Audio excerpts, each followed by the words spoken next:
I've got some key words for you to consider. Here's the first one. Appreciation. That's number one. First of all is to appreciate what you already have. Appreciation is unique. It has a sense of opening us up to even more if we appreciate, first of all, what we've already got. Democracy, freedom, free enterprise.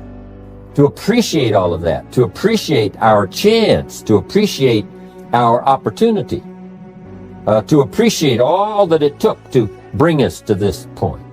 That sense of appreciation makes us unique. It makes us attractive in the marketplace. You know, it's easy not to appreciate. It's easy to sit down to have your breakfast and not think about how did the salt get on my table. A sense of appreciation.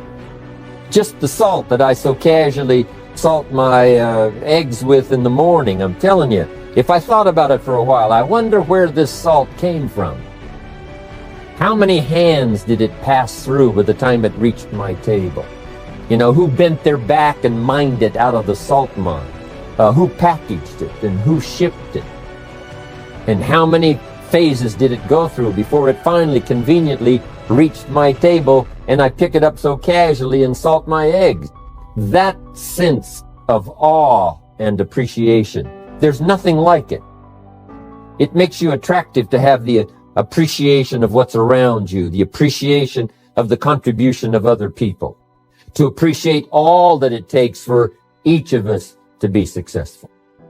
You cannot succeed by yourself. You know, you can't make your fortune all alone. It takes many, many hands, many voices, and many people to support one success story. So, appreciation. I've had a new sense of appreciation for my parents who gave me my incredible start. I was an only child. They took extra time. It was unbelievable. I feel the effect of that now.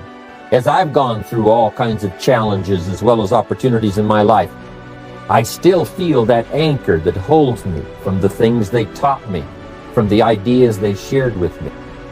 The fact that they cared, the fact that they gave me that incredible foundation, it serves me today. That gives us a good taste to appreciate what we have. What it does, it opens up the channel.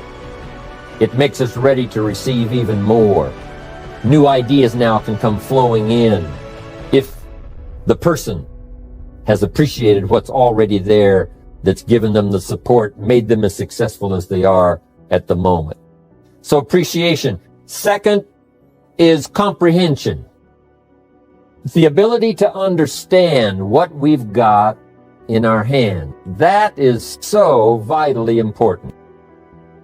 Some people never recognize what they've got in their hand. And we know that by the evidence because they do so little with it. If they knew what they had, if they knew the power of what has come their way, if they knew what they had in their hands, in their possession, it would change their whole life. It would, first of all, alter their attitude. Second, it would give them a vision of the future that they never had before. Just a sense, a recognition, a comprehension, an understanding. And all of us have the ability to do that, to understand and comprehend what we've got. Just think about all of the parts of this opportunity. The people, the product, the opportunity, all of the list of things that you've got now in your hands to use as the ways and means to transform your life and build your future. You know, a lot of people have dreams, but they dare not dream too much because they don't have the ways and they don't have the means. They don't have the opportunity. They don't have the tools at their disposal. They don't have the influence. They don't have the training. They don't have the teaching. They don't go to classes like we do. They don't have the benefit of other people's experience like we have. When we look at all of that, we ought to really try our best to comprehend what all we've got. Because if we truly see what we've got in our hands, we'll probably multiply what we can do with it in the future by 2, by 3, by 5, by 10. So that's a key word for developing leadership: comprehension. Here's the next word: opportunity. You've got to be able to see opportunity. Opportunity all around you. Opportunity of where you are. Opportunity of the people who can use the products that you've got, who can use your opportunity. Use your opportunity in terms of marketing. Seeing the opportunity. If we're blind to the opportunity, it doesn't matter how valuable the products are, and it doesn't matter how valuable the system is. If you can't see the opportunity, it all gathers dust. It all goes to waste. You've got to see opportunity in every person you meet. That could be another person. That could be another Mark Hughes. That could be another future president's team member. Learn to see the opportunity that's right around you. It's easy to get busy and sort of blinded and just walk along and not see what's possible and what's available. The reason I'm here today is because I saw the opportunity. An opportunity to expand my vision, an opportunity to refine my skills, an opportunity to meet people I'd never met before, an opportunity to go places I'd never gone before, an opportunity to become valuable to an institution, an opportunity to enhance my own powers of development so that I could serve other people. I recognize this opportunity. It's why I'm here today. It's why I'm talking to you today. If I hadn't have seen the opportunity, I'd have passed, been doing something else, probably mediocre.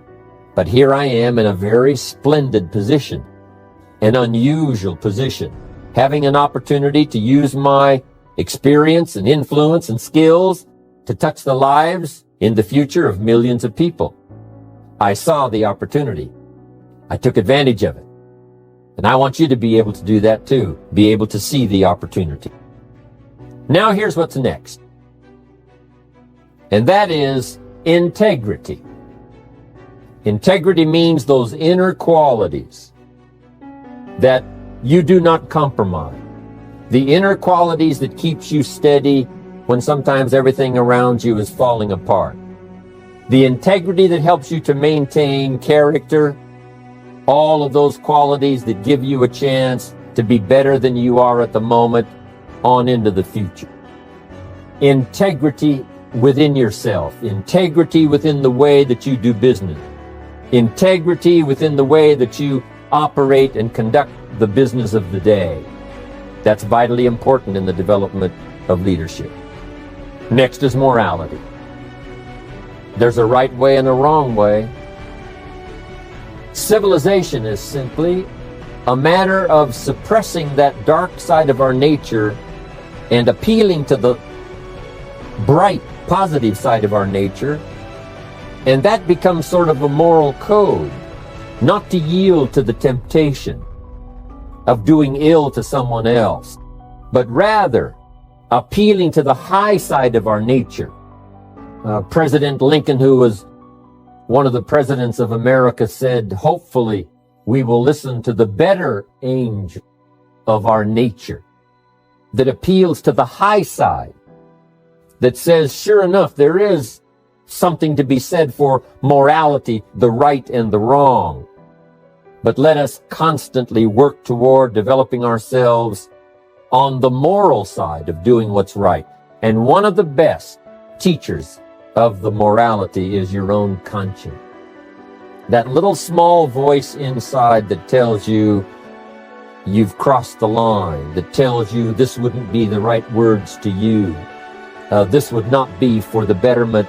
This would not be win-win. This is going to destroy. This is not going to develop.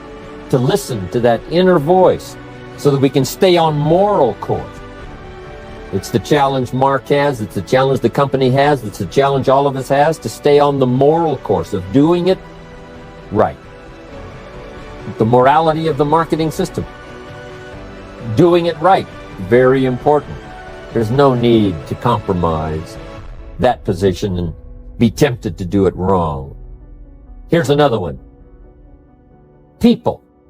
One of the most important words in the vocabulary of leadership is people. Here's what's important to understand. People is where the fortune is. In fact, you could just interchange the two words, fortune, people. People, fortune.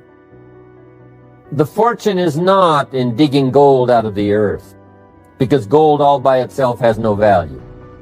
Nothing has a value unless a human being gives it value. What value is gold? You can't eat it. What value is everything else unless human beings give it value? To understand that people is where the fortune is. Developing customers who are people, developing distributors who are people. I talked to a banker one time and he said, I'm in the banking business. And I said, well, does a corporation borrow money from you? You know, do the banks and the offices and the office chairs and the systems of the corporation borrow the money? And he said, no, someone from the company comes and fills out a loan and I loan money to the company. Then I said, really what you're in is the people business. You're not in the money business or the banking business, you're in the people business. And so it's true with all of us. We're in the people business. A unique sense of appreciation. When I first saw this kind of marketing at age 25, I said to myself, if it's unlimited, the people I can introduce to the business, then I shall become wealthy. Because something told me, and I didn't have the full education back then, but something told me that if I found a way to provide benefit for someone else, I could earn money. Something told me. I must have gotten it from my parents, some of my early training that said people is where the fortune is. So that's where you have to take great care in your business. Yes, take care of your money. Yes, take care of your system. Take care of the setup. Take care of the meeting. Take care of all the details. But here's what you've got to do if you really want to make a fortune. Take care of your people. Because people is where the fortune is. If you help them grow, they'll help you grow. If you develop them under you, they will lift you up. You can lift up sales and it'll fall back down. You can lift up volume and it'll fall back down. Lift up the people and you won't fall down. You'll have the foundation. There you'll be ready for the future.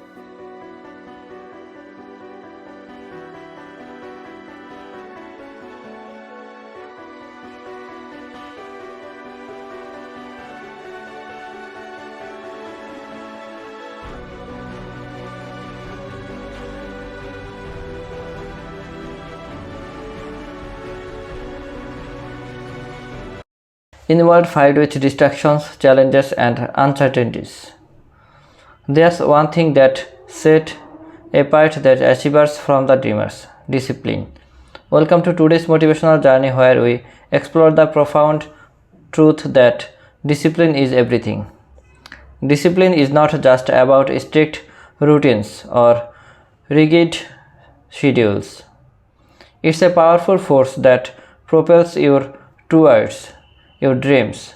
It's the unwavering commitment to your goals, the determination to push through when the going gets tough, and the resilience to stay focused in the face of adversity.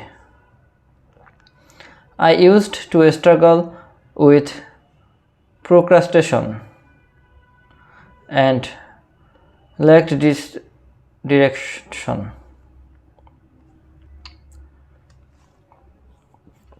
It wasn't until I embraced discipline that I saw a transformation in my life.